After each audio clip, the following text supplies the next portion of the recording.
last we will reveal ourselves to the Jedi. At last we will have revenge. Move against the Jedi first. But Master, how will I get there?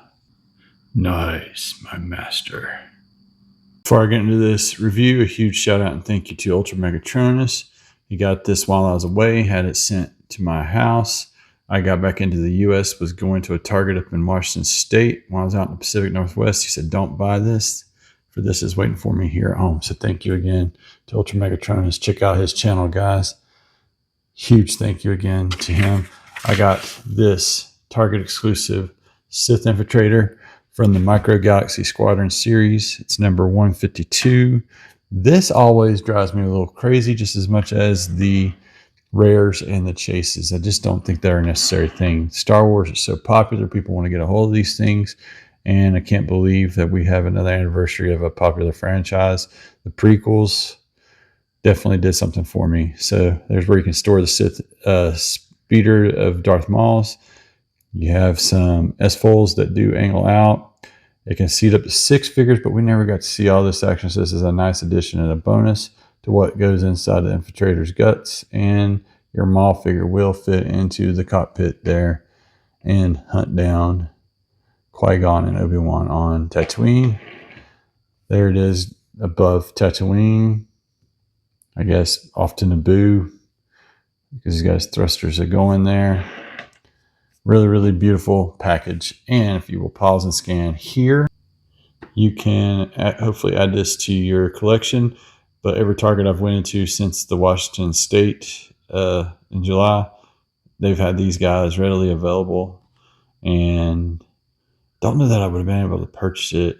Well, no, it was past the street day, so I would have been able to grab it. I was really looking for the Ghost. But on hunts, when you're on vacation, that's just a little special something extra that I like to do. So without further ado, let's get this thing out of the box off camera and go through the inner pieces. Thank you, Ultraman. What all do you get inside the box? Well, on this one in particular, you get a special kind of blister that has one of the Scout class speeders that he rides on in the movie there. Let me shed some light on the subject. There we go. You get Darth Maul and you get Qui-Gon. Qui-Gon was in the bongo. For some reason, he was added here.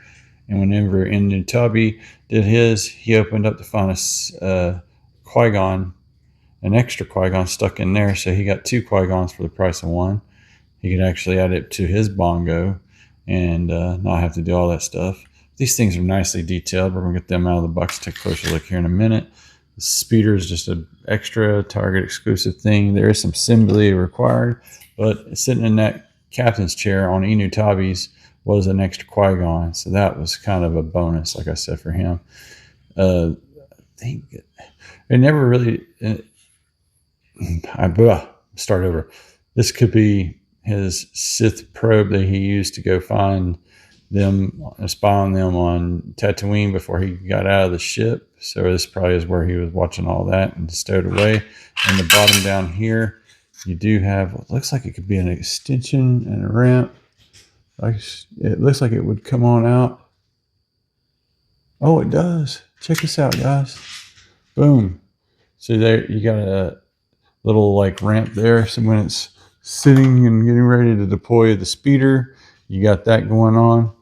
This whole piece right here, I keep flopping around, is the front of the duckbill to the Infiltrator, and the extra stowage spot there, loosely done because, like I said, this guy comes flopping out of the box right away, and you got one way in one direction that you just got to go and fit in there. So let me back this off here. See if we can just do this assembly. There we go. Got it all matching up. Goes one way, guys. I'm going to actually lay this little piece aside. Very nicely detailed there. But since we got that right there and we got it all matched up, let's just go ahead and shove this together here. We can do this off camera. I just don't want to break this. And now we've got the duckbill all together, and we can add that other piece back on here in a moment. Just like thusly. Yeah, click into place. Boom. There we go. There we go. It's all on there. I'm actually going to probably store my Sith speeder up in here. Don't want to keep popping things on and off, but the detail and the paintwork is so nicely done here.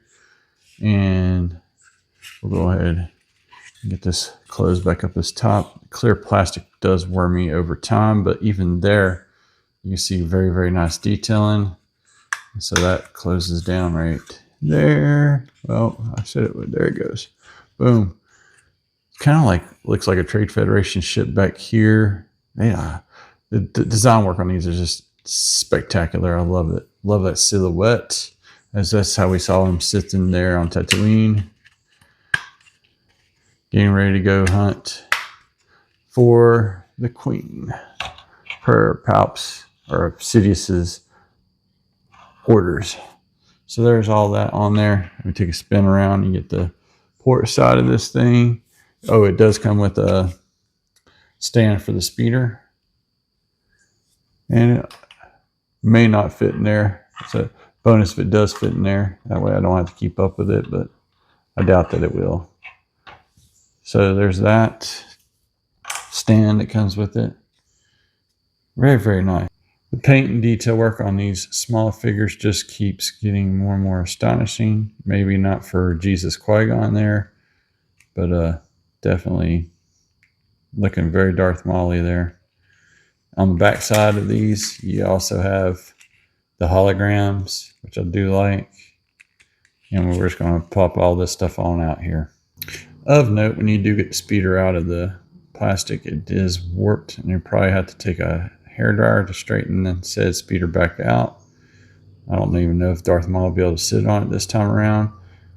And I did manage to find one of these in store in Hickory on a trip down to Durham to pick up the wife from a doctor's visit for her mother. But there's all the, can't hang on to it, it's so tiny and small. All the different angles, very nicely painted detail. I absolutely love this, and I'm going to end up getting that, hopefully get that exclusive a little bit later. That way I'll have it in the black series, but no details left out on these Jazzware models. This Maul does, however, come with this nice cloak that does remove to reveal a Maul that can hop up on that speeder. Boom, there he is. He's got his lightsaber painted to his leg. A little bit of overspray there, it looks like. Very, very nice. I was wondering how he would fit in the cockpit.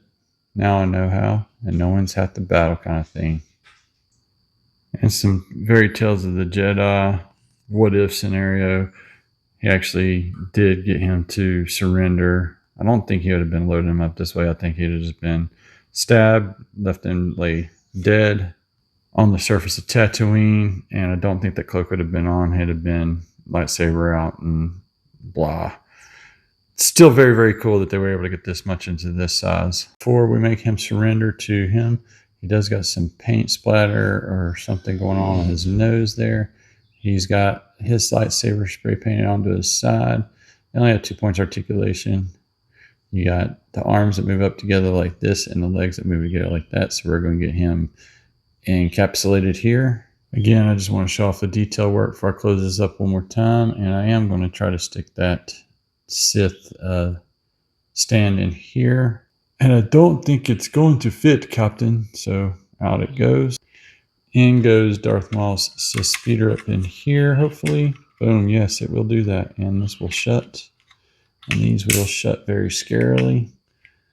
Man, that's cool that you can get that to do that like that. Because that's where I would see him hopping out and bopping along onto the surface to go grab them. Closing that up is an awfully scary feat, but it will close. And for proof, I will open that up very briefly unless you listen to that cringeworthy squeak. Sith speeder's up inside of the belly of the beast, where I'm going to keep it stored on mine. And close that cockpit. I somehow just don't think that Maul would have that much restraint. And you got some nice paintwork back here on the thrusters, as we've seen continually throughout the review.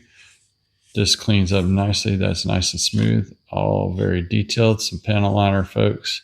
You can panel line away and make it look not so brand new. A little weathered, a little torn. The fold's closed up. That's only for landing, because when it's in flight, those open up.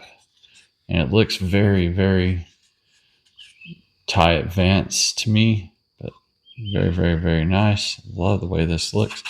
Retractable landing gear, always a win, so we're going to get those on up here.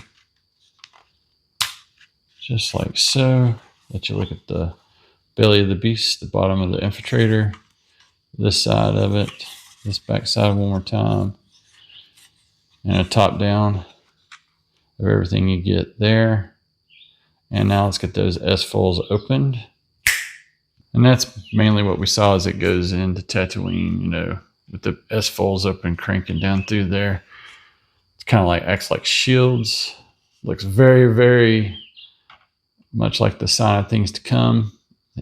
They had like some of the rebel, which we need to have the rebels, Sith, you know, guys come into play there. Like how you can just spin it. It's kind of got that awesomeness going on there. Don't know that Maul is ever that great of a pilot, because you just see him flying in, going down there and spying and finding the Jedi there on Tatooine. Really, really awesome, guys. The detail work is top notch throughout this thing. This thing is awesome. Very, very nice. One thing that can make it even nicer is if, in fact, this had a flight stand to be sitting up like this, but mainly it'll sit on our displays closed up. I guess we can put this back into work here. It's a little ghetto, but that works too. Anyway, I will admit, I'm doing that off camera, closing those S-foils, opening those S-foils, didn't feel very fluid or functional, but he's probably going to sit with his landing gear as I get into some final thoughts here. Some final thoughts on this. I'm going to start with the negatives first. Exclusivity always bugs me. Doesn't matter if it's Transformers, Star Wars, G.I. Joe, all that bothers me always. As well do the chase and rares. Jazzwares, you could do better business practices there. That said, I get that some stores want to gobble up what would be a nice exclusive, and in doing so, it's a pain for all collectors to get a hold of it. Those S-foils, they just really are scary as you open and close them. And if lastly, if you do have the foils open, you cannot get, there's no flight stand, so there's no way to really do that outside of making your own. I guess I'm going to have to go online and find a flight stand for this guy, because I like to have those foils open. I like to be able to have that back look as you're soaring into Tatooine to go pick them up. That might be how I do it in the display, have it rear facing, because that's the way I saw it. We all saw it in the movie, in the Phantom Menace. Very, very swooshable. Like that it's got all the details inside of the cockpit. I like that you can store that in a couple different places with the Sith speeder as an extra pack in. Don't like that it's warped, but I can fix that. Very, very awesome package altogether, guys. Again, I want to give a huge shout out to Ultramegatronus for having this here at my house waiting on me as I get home from vacation. And sorry it took a long time to get this review out there. Been having a little bit of trouble of managing time since I got back from the vacation. I had to actually get back in my own time zone. I had some trouble adjusting from the 19-hour days when we were out there. And I was trying to take it all in and not miss anything. But therein, I would do that trip again in a heartbeat. It was nice being able to find this in person when I got back into the States, Washington State, last 2 days of me being on vacation. So I actually got to do the in-store hunt, but then had this waiting at home as well. Didn't have to smuggle it in the airplane. That was something I was really wanting to do with the Ghost. But all that said and done, I still recommend this. Fans of the Phantom Menace, this is a worthy addition to the fleet. It's friendly on size for like your shelf space. And it's, like I said, it's going to go right down there with the rest of it, my episode 1 stuff. I'm going to try to do it chronologically and on the shelf, like timeline in the Star Wars universe, and don't know how that's going to work out in the end. I'll hopefully be updating in the next couple of weeks with a video showing that off. Thank you again, Ultramegatronus, for having this here to me. You guys like, share, subscribe, all the stuff down below. That's going to wrap up the Sith Infiltrator. Have a great week out there, everybody. May the Force be with you all, always.